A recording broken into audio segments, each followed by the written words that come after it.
Tribun, halo Tribuners, apa kabar? Semoga masih tetap semangat, masih semangat, sehat, dan ceria. Jumpa lagi dalam acara Bincang Bisnis bersama Tribun Jogja, bersama saya Singgi. Dan kali ini kita akan bicara tentang pariwisata. Nah, mungkin ada di antara Tribuners yang mungkin sudah berwisata ya, mungkin ke beberapa tempat yang sekarang ini mungkin sudah dibuka di wilayah DIY. Nah, tapi di masa adaptasi kebiasaan baru ini, seperti apa sih seharusnya kita berwisata? Bagaimana kita harus menjaga kesehatan di tengah ramainya wisatawan gitu? Karena tempat wisata pasti tempat umum ya. Nah, bersama kita di studio sudah hadir beliau Bapak Singgi Raharjo, Kepala Dinas Pariwisata DIY. Kemudian ada Bapak Bobi Ardianto Setia Aji, Ketua Gabungan Industri Pariwisata Indonesia Yogyakarta. Kemudian ada Bapak Holik Widianto, Pengelola Tebing Breksi. Nah, kita langsung saja bertanya kepada beliau narasumber kita hari ini, seperti apa di masa AKB ini. Selamat sore Bapak-Bapak. Selamat sore. Pertama saya akan ke Pak Singgi dulu nih. Oke. Pak, di kondisi sekarang ini seperti apa sih Pak pariwisata Yogyakarta itu? Kalau saat ini kondisi pariwisata Jogja sudah mulai menunjukkan geliatnya, mulai ya. Yang saya maksud mulai karena sudah ada beberapa destinasi wisata yang kita mulai uji coba operasional secara terbatas. Jadi kita sebetulnya belum buka, tapi kita uji coba operasional secara terbatas. Jadi ada kata-kata terbatas di situ. Uji coba menandakan bahwa kita itu belum membuka keseluruhan, tapi kita ingin memastikan bahwa SOP itu betul-betul bisa dilaksanakan, baik itu oleh pengelola, kesiapan destinasinya, baik itu sarana prasarananya, kemudian juga bagaimana budaya wisatawannya juga, karena ada kebiasaan baru yang kemudian harus disesuaikan. Kemudian dari sisi terbatas juga tentu dibatasi jam operasionalnya, hari operasionalnya, jumlah wisatawannya juga dibatasi atau terbatas pada maksimal 50% dari kapasitas normal. Ya. Ada berapa Pak sekarang yang sudah di... Kalau dalam listing kami di sistem kami, aplikasi Visiting Jogja ada 32. 32, itu ya. Di seluruh iya, ada di Bantul, ada di kabupaten-kabupaten dan kota. Jadi 32 itu tersebar. Apa aja itu Pak, 32 itu? Rata-rata alam Mas, karena yang sekarang ini kita anggap paling aman itu adalah alam atau nature kita ya. Ada pantai ya, kemudian ada kalau tebing breksi itu buatan dan alam juga. Jadi itu kemudian pegunungan itu di pegunungan Mangunan, daerah Bantul gitu ya. Kemudian juga pegunungan itu di Menoreh, ada Pule Payung dan sebagainya ya. Kemudian yang di Sleman itu ada beberapa yang seperti tebing breksi ini masuk Sleman ya. Kemudian Candi Prambanan, kemudian Candi Ijo, kemudian Ratu Boko. Utara lagi ada Kaliurang ya, itu yang alam yang paling banyak ya. Kemudian kalau yang museum memang ada beberapa yang sampai saat ini tidak tutup, tetapi juga minim pengunjungnya karena wisatawannya memang masih belum begitu banyak. Dari 32 ini pertimbangannya apa Pak? Kenapa yang 32 ini yang dipilih untuk uji coba itu? Karena kalau yang diuji coba itu sebelum mereka melakukan uji coba ada persyaratannya terlebih dahulu. Tentu dari persyaratan itu, destinasi itu dilengkapi dengan sarana prasarana yang disyaratkan di dalam SOP kami. Ya. Sudah ada SOP sendiri? Sudah ada, ini namanya Peranatan Anyar Plesiran Jogja. Peranatan Anyar Plesiran Jogja. Ini sebetulnya cara baru berwisata di Jogja, itu seperti itulah. Ya. Jadi cara barunya yaitu dengan ekosistem digital, kemudian ada SOP yang memang kemudian diterapkan dan harus dilaksanakan.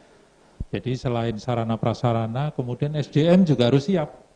Kalau sarana itu kan tempat cuci tangan, kemudian signage jaga jarak, kemudian signage untuk antrian, ya itu juga bagian yang kemudian harus disiapkan oleh destinasi itu sendiri. Ada ruang isolasi kalau kemudian ada yang mendadak sakit, ada termogan itu peralatan ya, tempat sampah tertutup. Jadi yang sekarang ini sudah melaksanakan uji coba operasional terbatas itu dipastikan sarananya, SDM-nya, kemudian sistem aplikasinya sudah berjalan dengan baik. Sudah memenuhi syarat? Sudah memenuhi syarat untuk jalan. Jadi kalau belum memenuhi syarat maka kita tidak memberikan rekomendasi untuk uji coba. Kita bekerjasama dengan Dinas Pariwisata Kabupaten dan Kota tentunya. Artinya semua sudah diatur dalam peranatan anyar ini, Pak? Sudah. Jadi semua sudah. Semua termasuk apa? Bagaimana kalau kemudian di parkiran. Sampai ke parkiran juga diatur? Iya, bagaimana kemudian di loket pintu masuk, retribusi, bagaimana kemudian di musola, bagaimana di toilet, bagaimana kemudian di ruang ibadah di dalam destinasi, bagaimana kalau di situ ada atraksi, apa itu namanya, atraksi budaya di destinasi, bagaimana cara mengantrinya, kemudian bagaimana sebelum dan sesudah destinasi itu operasional, kan sebelum ada persiapan dulu.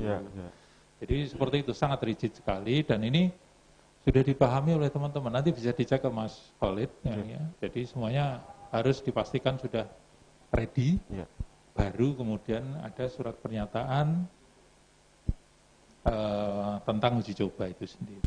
Harus bikin surat pernyataan. Tapi sebelumnya ada simulasinya, ada pendampingannya, begitu. Jadi memang kita pastikan bahwa yang uji coba sudah siap.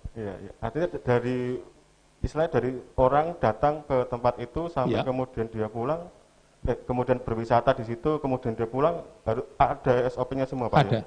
Ada. Nah, yang perlu kerjasama sekarang adalah wisatawannya sendiri. Ini kan kalau di destinasi hampir semua sepakat wajib masker, kan?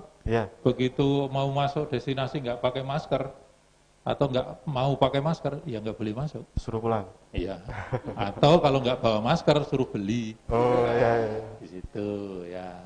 Jadi seperti itu. Siap. Kemudian ke Pak Bobi, dari GP sendiri gimana Pak untuk kesiapan menghadapi peranatan anyar di Plesiran Jogja ini? Ya, baik, terima kasih bahwa kami dari GP tentunya bersama dengan 20 asosiasi teknis di anggota kami tentunya siap untuk melaksanakan penataan anyar Plesiran Jogja ini karena dari proses awal pada saat penyusunan SOP itu pun kami juga dilibatkan oleh dinas untuk membantu bagaimana masukan untuk SOP ini sehingga nantinya semua teman-teman industri di anggota GP semuanya bisa melaksanakan. Tentunya kami juga menyampaikan ke semua teman-teman industri dan masyarakat tentunya bahwa kunci dari keberhasilan recovery pariwisata ke depan ini adalah kembali ke kita sendiri. Bagaimana kita bisa mengimplementasi dari peranatan anyar Plesiran Jogja ini. Sehingga ini yang menjadi poin. Sehingga ada satu hal yang selalu kami ingatkan ke teman-teman industri bahwa personal risk atau risiko sendiri itu ada di pihak kami nantinya. Artinya pada saat terjadi sesuatu, itu yang berisiko pasti akan ada di sisi industri. Sehingga kami sampaikan bagaimana teman-teman industri wajib memonitoring dan memastikan bagaimana SOP dan protokol kesehatan ini benar-benar dilakukan di tempat usahanya. Sehingga penyelenggaraan usaha itu benar-benar semuanya sesuai dengan standar SOP itu. Begitu pula kontrol dengan wisatawannya. Artinya kami sebagai penyelenggara usaha wajib memberikan kontrol ke wisatawan yang berkunjung di tempat kami. Artinya bagaimana pada saat tadi seperti Pak Singgih sampaikan, ada tamu yang tidak memenuhi standar SOP misalnya, kami akan mengingatkan pasti 1, 2, 3 kali dan kami juga sampai nantinya pada saat memang wisatawan ini tidak bisa mengikuti, ya kita bisa mengeluarkan dari sisi itu. Nah ini yang hal-hal semacam ini yang kita sosialisasikan ke semua teman-teman industri, termasuk ke sisi masyarakatnya. Karena industri dan masyarakat tentunya harus bisa menjadi supporting positif ke pemerintah daerah untuk kita bersinergi bersama bagaimana memastikan bahwa Jogja pariwisatanya aman, nyaman, dan sehat. Karena ini menjadi selling point kita. Ini yang harus kita sampaikan ke wisatawan sehingga nantinya akan menimbulkan trust bagi mereka bahwa berwisata di Jogja itu aman karena ada aturannya, kan itu. Itu kurang lebih seperti itu, Mas. Kalau sejauh ini kan sudah beberapa hari nih Pak uji coba berjalan beberapa pekan ya. Dari respon wisatawan sendiri seperti apa di lapangan menurut pandangan kita?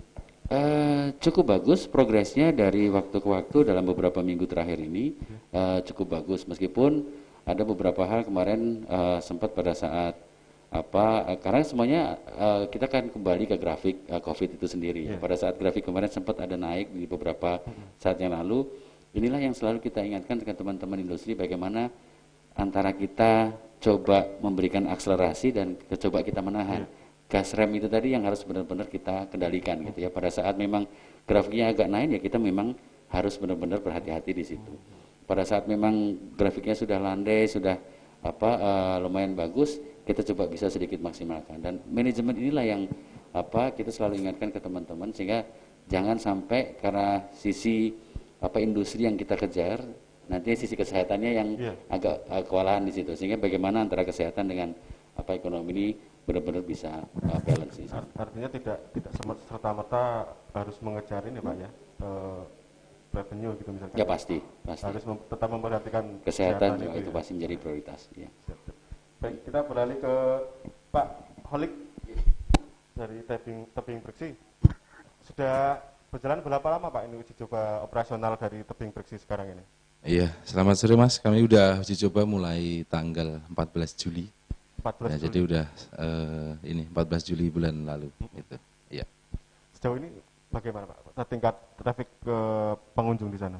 Untuk tingkat kunjungan itu kan sekarang kita setiap hari Senin libur. Okay. Nah, setiap hari libur dari Selasa sampai Jumat itu masih landai ya kira-kira per hari itu 500-an lah. 500. Nah, nanti naik lagi di Sabtu Minggu weekend itu weekend kemarin itu sudah 3.500-an. Itu dalam satu hari kita buka operasional mulai jam 6 pagi sampai jam 8 malam. Itu sudah dipotong masa operasionalnya itu. Jam operasinya. Udah dipotong. Yang kemarin kami sampai jam 12 malam. Sekarang kalau malam Minggu sampai jam 1 pagi. Iya. Nah, sekarang di adaptasi kebijakan baru ini kita hanya buka sampai jam 8 malam. Begitu. Kalau selain jam operasional hubungannya dengan peranatan anyar ini seperti apa Pak yang diterapkan di Tebing Breksi itu? Nah, sesuai dengan apa yang sudah diinstruksikan kepada kami lewat Dinas Pariwisata, beliau Bapak Singgih, jadi kami tetap menjalankan SOP. Nah, mulai dari SOP bagi kami sendiri, pengelola, karena kan sebetulnya kalau kami boleh jujur, yang paling takut kan kami Mas. Karena garda terdepan pariwisata ya, dan garda terdepan kami bagi teman-teman yang ada di pos tiketing. Nah, makanya ini yang selalu kita dengungkan, kita ingatkan kepada teman-teman untuk memakai alat pelindung diri yang komplit. Sarung tangan, face shield, masker jangan lupa, selalu membawa disemprot desinfektan untuk area-area yang misalnya tempat uang dan lain-lain. Untuk pengunjung sendiri, nah itu juga wajib pakai masker. Kalau untuk urusan masker kami sedikit kejem. Jadi kalau nggak pakai masker tidak boleh masuk. Tapi kami menyediakan beli. Nah, seperti itu. Boleh masuk tapi harus beli masker dulu ya. Dan yang selanjutnya setelah masuk ini pendataan dulu Mas. Jadi di pos tiket kami data yang pakai visiting Jogja itu. Itu kami minta KTP atau kalau tidak memperkenankan KTP itu nomor teleponnya beserta alamat asal provinsinya seperti itu. Setelah itu kami himbau untuk cuci tangan. Cuci tangan dan silahkan untuk eksplor Tebing Breksi seperti itu. Ya. Kemudian sebelum mereka kembali ke asalnya, ada treatment tertentu nggak? Ada langkah tertentu nggak dari pengelola Tebing Breksi? Nah, begitu mereka eksplor juga di tempat-tempat kumpul prioritas ikon kami, misalnya tulisan tebing breksi di depan naga, depan relief wayang atau tangga utama, Ya. bahkan atas tebing itu kami tempatkan petugas yang membawa pengeras suara. Jadi selalu kami himbau untuk jaga jarak misalnya. Ya. Terus sebelum pulang, monggo silahkan cuci tangan dulu. Nah, antara lain seperti itu, Mas. Di spot-spot utama itu ada pembatasan jumlah orang di situ nggak?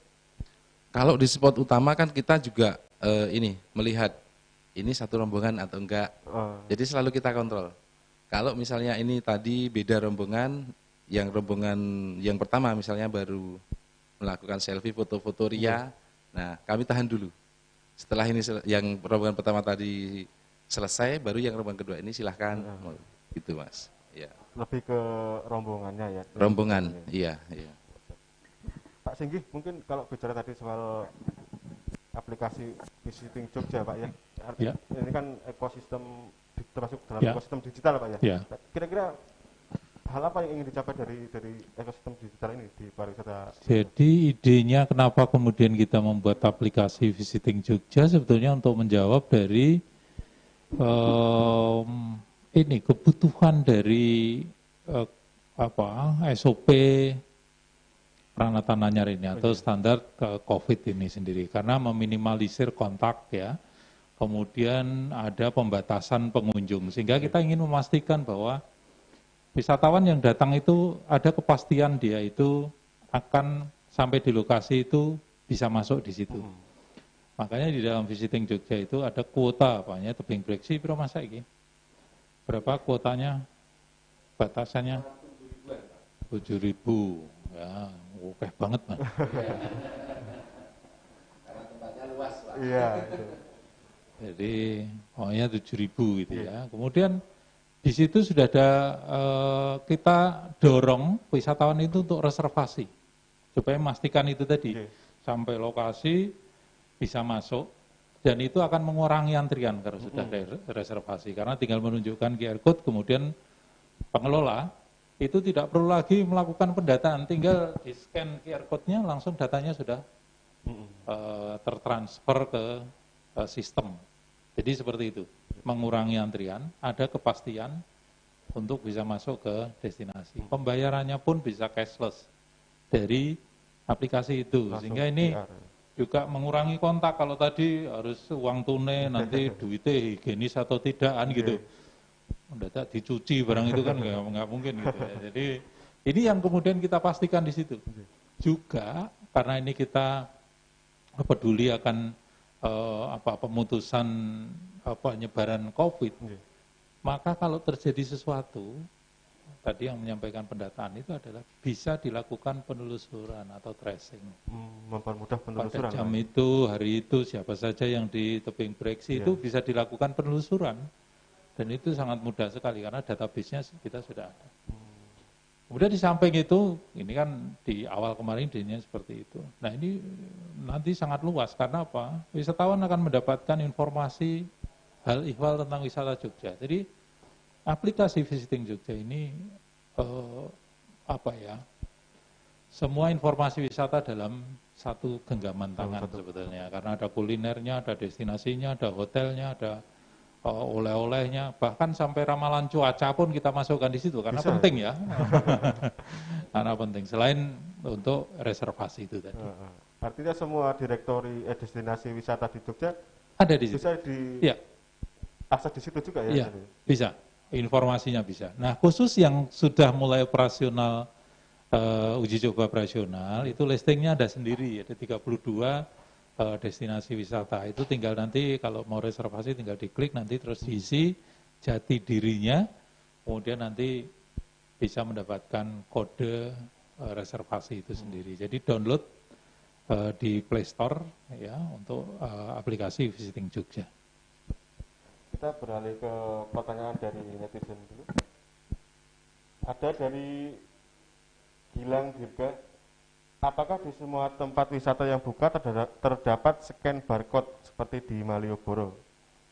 Seperti apa Pak? Jadi begini, kita menerapkan itu kan fungsi di Malioboro itu kan fungsi pendataan. Jadi pendataan kita adalah reservasi tadi. Oh iya.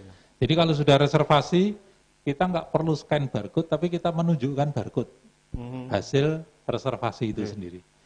Yang kemudian harus menyekan, ini Mas Khalid ini, pengelola yang ada di garda depan itu tadi tinggal kemudian melakukan scanning untuk pendataan itu. Kemudian kalau seandainya terjadi antrian panjang gitu ya, kan jadi nggak nyaman. Maka kemudian kita menerapkannya, nanti ada scan QR code yang ada di dalam destinasi setelah melakukan pembayaran tiket secara manual. Tapi tetap masuk dalam sistem, tapi pengisiannya nanti secara digital oleh pengelola. Tapi untuk pendataannya nanti pakai scan QR code seperti yang di Malioboro. Tapi itu sebetulnya apa ya, sistem pendataan yang terakhir sebetulnya. Tapi yang paling utama kita dorong untuk reservasi. Reservasinya penting. Iya. Karena reservasi itu memuat informasi si wisatawan. Iya. Ya. Dan sampai lokasi tinggal tunjukkan ini saya sudah reservasi, tinggal klik langsung bisa masuk. Boleh langsung berwisata. Iya. Gitu. Baik. Kemudian ada dari Andi Sumarsono. Mas, kalau mau piknik dan nginap di Jogja, plat luar daerah apa harus pakai surat sehat? Gimana, Pak? Jadi yang kita syaratkan untuk surat sehat itu adalah wisatawan yang berasal dari zona merah dan hitam. Yeah. Itu saja sebetulnya. Zona merah dan hitam? Ya. Untuk Jadi, yang orange dan hijau boleh tidak, langsung masuk? Ya. Tapi syarat protokolnya tetap harus terjaga. Pokoknya batuk, pilek ya jelas itu nggak boleh juga ya. Kemudian di hotel juga pasti akan ditanyakan asal daerahnya dari mana. Kalau daerah dari zona hitam merah, kemudian akan ditanya surat keterangan sehat. Kalau belum bawa ya harus kemudian menghubungi fasilitas kesehatan terdekat untuk mendapatkan itu. Seperti itu. Dari zona merah dan hitam. Tapi sejauh ini sudah ada, Pak, yang datang dari zona itu? Pak, maksudnya ada yang mencoba datang ke sini gitu? Rata-rata mereka sudah bawa. Sudah bawa surat bawa keterangan, surat. ya. Jadi karena itu sudah sudah termuat di dalam peraturan gubernur nomor 48 2020 dan kami sudah memberikan sosialisasi kepada di sosial media dimanapun itu sudah kita sampaikan di koran dan sebagainya itu selalu kita sampaikan juga.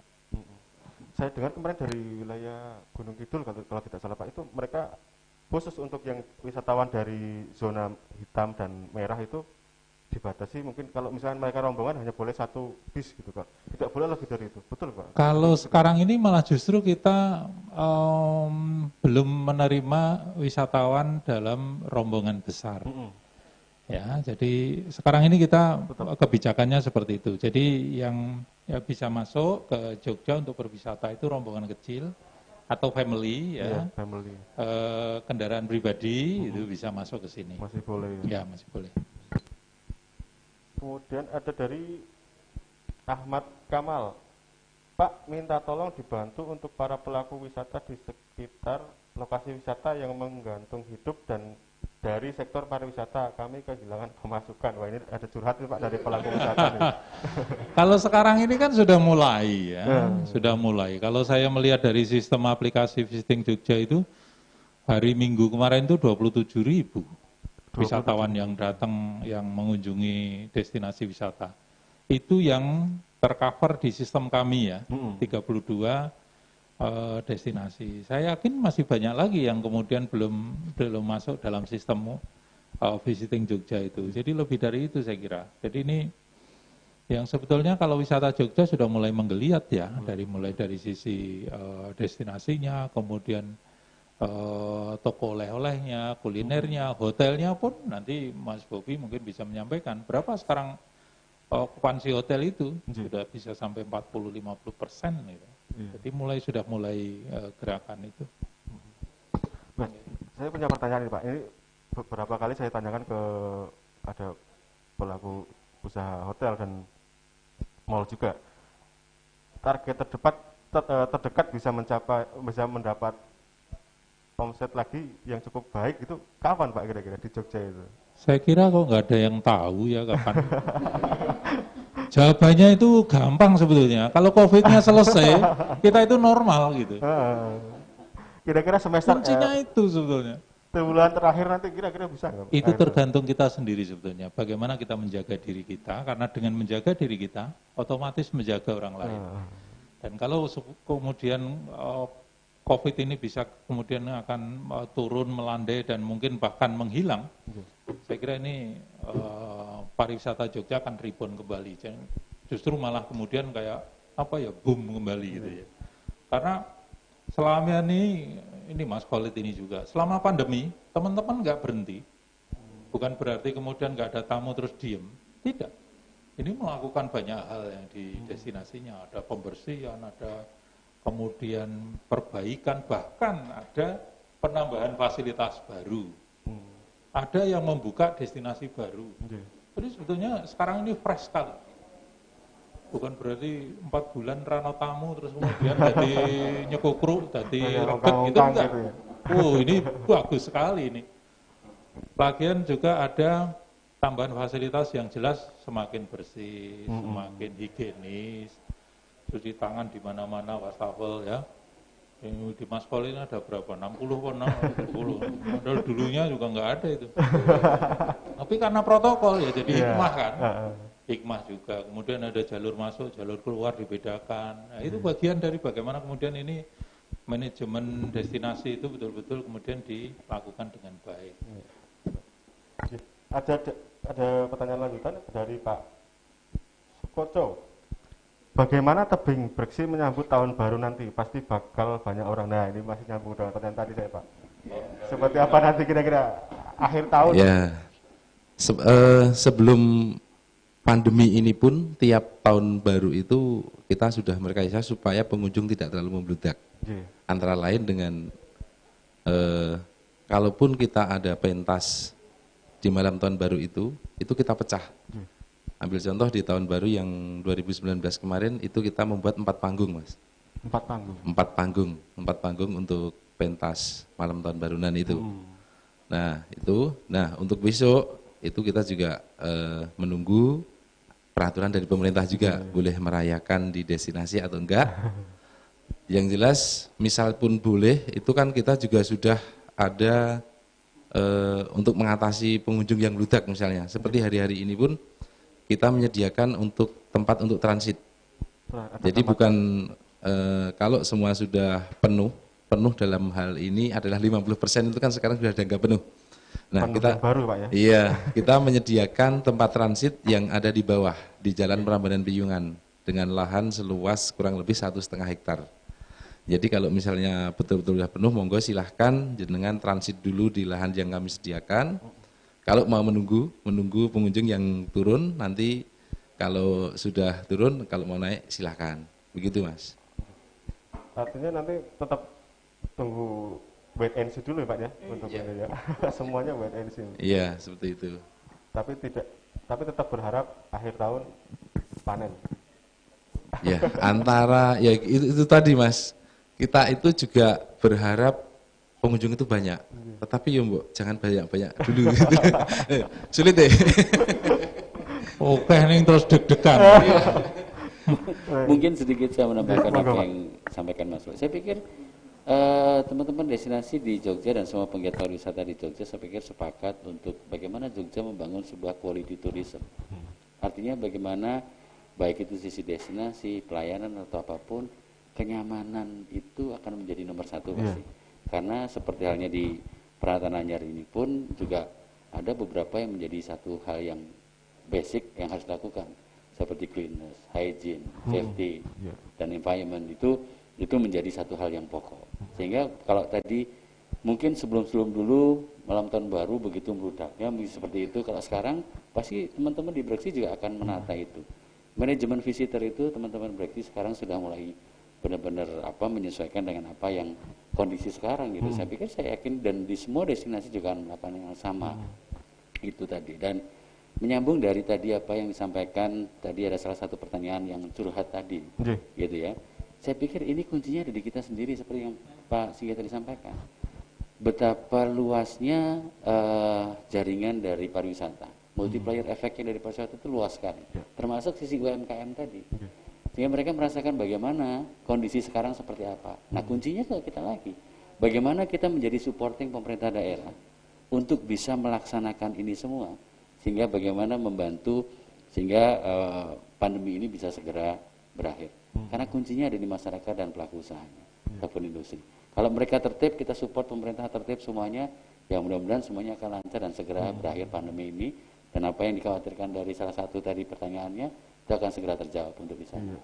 Jadi itu tambahan saya. Artinya implementasi dari peranatan anyar Pasti, ini yang pasti, jadi hal utama yang ya, harus itu jadi satu hal yang utama untuk dilakukan oleh semua pihak di situ.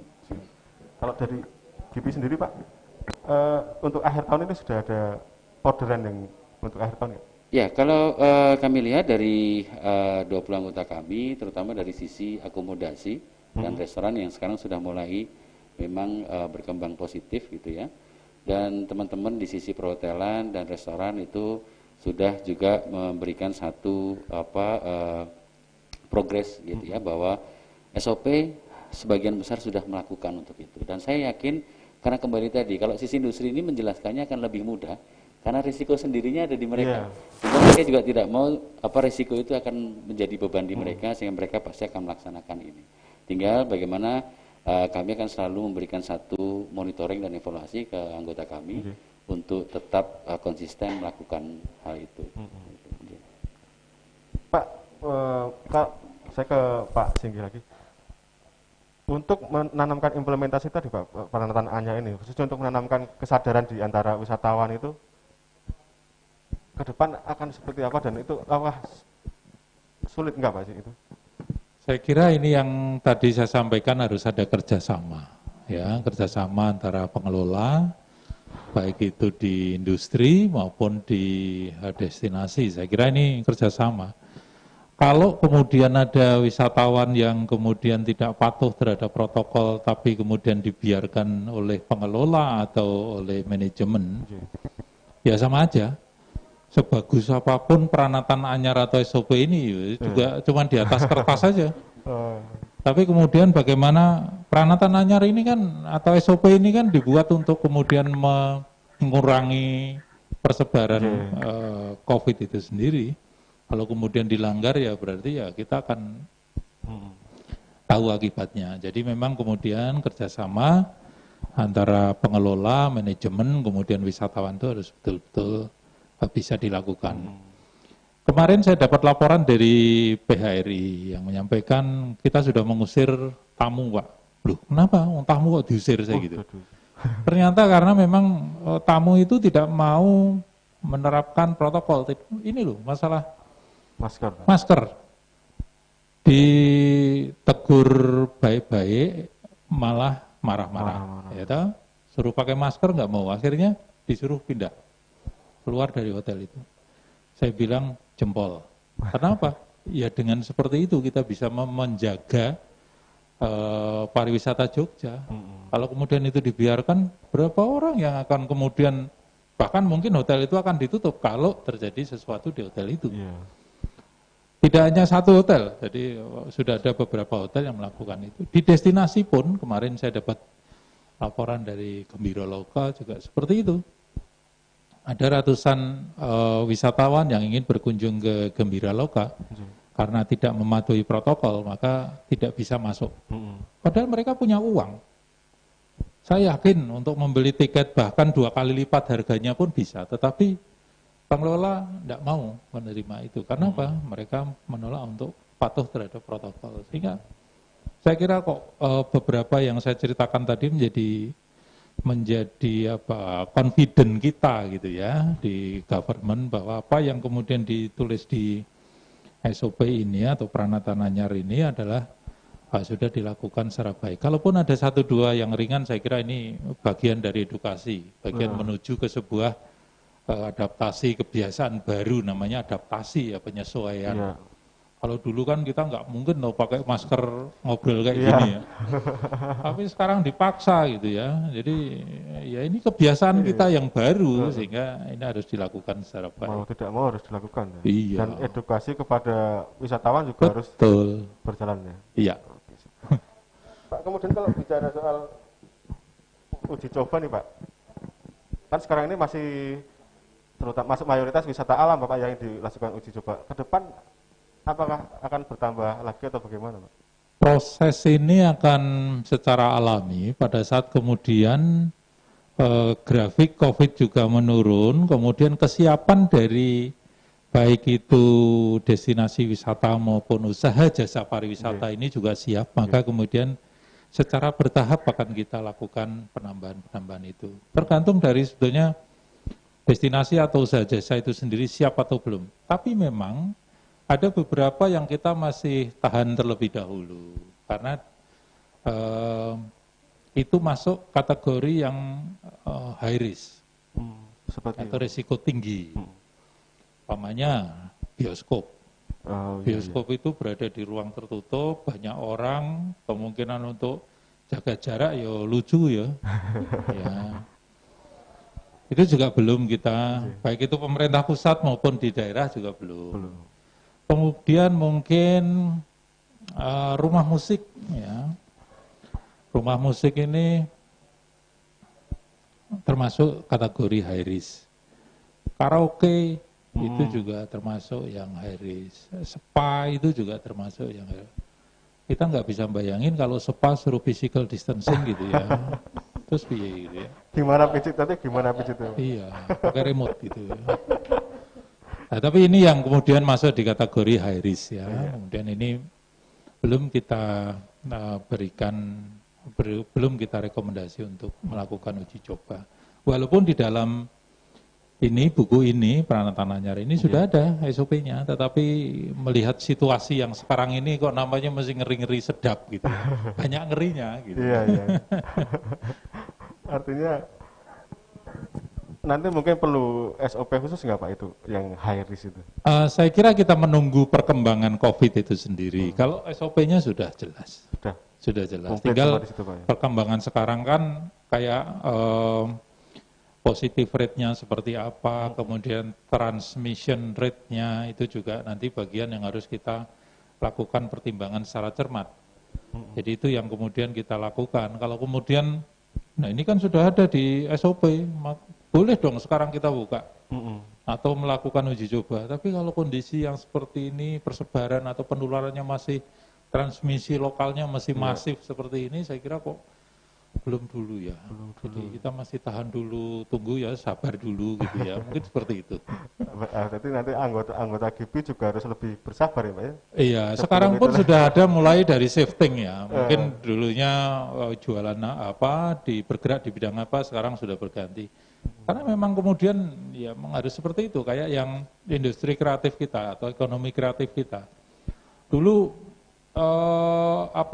dia garment tentang pakaian, tapi sekarang daya beli masyarakat mungkin menurun, pakaian mungkin menjadi list yang kesekian. Sekarang yang paling dibutuhkan itu masker, maka kemudian berganti ke produk masker atau mungkin APD.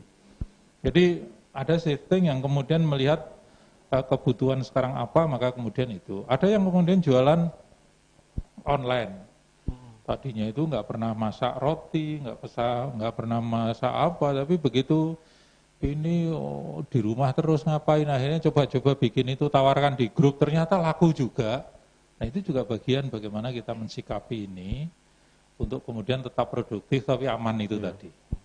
Kira-kira faktor apa Pak yang membuat kita tetap optimis untuk pariwisata Jogja bangkit ke depan? Itu kita itu punya sebetulnya nasibnya itu sama Mas. Karena nasib sama itu kemudian kita tumbuhnya semangat yang sama. Ya, jadi kalau pekerjaan boleh beda, tapi nasib sama itu kemudian tingak-tinguk ya podo nasibnya, akhirnya kita kuat. Dan Jogja itu teruji. Ya, beberapa bencana yang ada di Jogja itu menunjukkan masyarakat Jogja itu sangat teruji sekali. Jadi terujinya itu terus kemudian orang yang lemes, tapi bagaimana kemudian mereka bisa menunjukkan karya-karyanya, walaupun mungkin harus berganti ya. Tadinya ini jadi ini, tapi saya lihat teman-teman masih cukup semangat sekali. Ada yang tadinya bisa pentas secara off air, tapi kemudian karena seperti ini jadi online atau virtual gitu. Tetap ada yang donasi, nyawer dan sebagainya. Ini bagian dari kreativitasnya Jogja yang punya modal kreativitas yang tinggi saya kira. Kalau dari Gibi gimana Pak? Apa optimisme yang bikin semangat, tetap semangat untuk jalan terus gitu? Ya, justru dalam kondisi pandemi ini sebenarnya menjadi satu keuntungan di balik musibah gitu ya, bahwa saatnya pariwisata itu sama-sama kita restart menjadi satu pariwisata baru dengan peradaban baru. Artinya banyak hal yang kita benahi menjadi pariwisata Indonesia dan Jogja itu lebih fresh dan lebih memberikan satu garanti tentang tadi sisi kesehatan, sisi kebersihan, keamanan gitu ya, dan keberlanjutan pariwisatanya. Saya pikir itu menjadi hal yang luar biasa. Dan di situasi seperti sekarang ini, semua orang pasti kooperatif untuk bisa melakukan perbaikan. Jadi ini COVID ini benar-benar memberikan pelajaran buat kita yang luar biasa sekali, dan saya yakin bahwa tahun depan satu hal yang akan menjadi luar biasa buat pariwisata Indonesia dan terutama Yogyakarta, karena perubahan-perubahan dan sisi produk pun juga banyak yang berubah. Sehingga saya pikir teman-teman di Jogja juga sudah mulai mempersiapkan diri juga untuk produk-produk menyesuaikan dengan perubahan market yang nantinya akan masuk ke Jogja. Sekarang kita bisa lihat teman-teman tadi yang saya sampaikan tadi, quality tourism tadi, gitu ya, bagaimana kita berpikir mengenai sisi kualitas bukan quantity. Artinya dari sisi kualitas itu akan memberikan satu knowledge dan experience yang berbeda. Saya pikir itu yang kita akan lakukan ke depan, dan ini benar-benar menjadi satu momentum buat bangkitnya pariwisata Jogja ke depan. Siap. Ya. Kalau dari Pak Holik, seperti apa Pak nanti Pak? Apa optimisme Tebing Breaks ini supaya nanti tetap berjalan dan tetap semangat itu? Ya, di masa pandemi ini kami malah sedikit juga bersyukur Mas. Yeah. Jadi kok sedikit bersyukur? Ya. Yeah. Ya bersyukur lah Mas. Semua kita syukuri. Jadi ada beberapa titik atau beberapa venue yang kalau tidak ada pandemi ini mungkin itu tidak jadi, tidak kita kembangkan. Tetapi di masa pandemi ini kan kita tutup, nah kita manfaatkan untuk pengembangan itu. Bukan kita membuat yang mewah, yang bagus, tetapi harapan kami ya seenggaknya layak untuk dikunjungi. Nah, misalnya lapisan permukaan batu di Breksi itu kan banyak yang batuan rapuh atau mengkristal, licin, terutama dengan sepatu yang beralas keras. Nah, itu kita perkeras juga dengan batuan yang solid. Nah, itu jadi. Itu kita kerjakan pas waktu tutup kemarin. Itu ya? Juga penataan di areal kebun buah misalnya yang ada di dalam destinasi Breksi itu kalau tidak tutup ya tidak mungkin kita kerjakan. Nah, karena teman-teman ini semuanya membaur, bekerja gotong royong, ya apa pekerjaannya di situ. Jadi bukan yang dulu jualan tiket juga ikut kerja bangunan istilahnya. Dulu di kantor juga sama, jadi nggak ada yang dibeda-bedakan. Semua membaur, mengerjakan apa yang sudah menjadi kesepakatan, seperti itu Mas. Tetap ada hikmah di balik peristiwa ya? Iya. Terima kasih Pak Holik, Pak Singgih, Pak Bobi untuk waktunya. Terima kasih atas informasi yang disampaikan. Tetap semangat biar tetap jalan, tetap dapat target Pak ya. Baik, Tribuners, kita sampai di penghujung acara. Demikian tadi perbincangan kita soal peranatan anyar di pariwisata Jogja. Semoga informasinya bermanfaat. Jangan lupa bersenang-senang, tapi juga tetap jaga kesehatan, karena hanya diri kita sendiri yang bisa menjaga kesehatan kita sendiri. Oke, siap. Selamat sore, salam Tribun.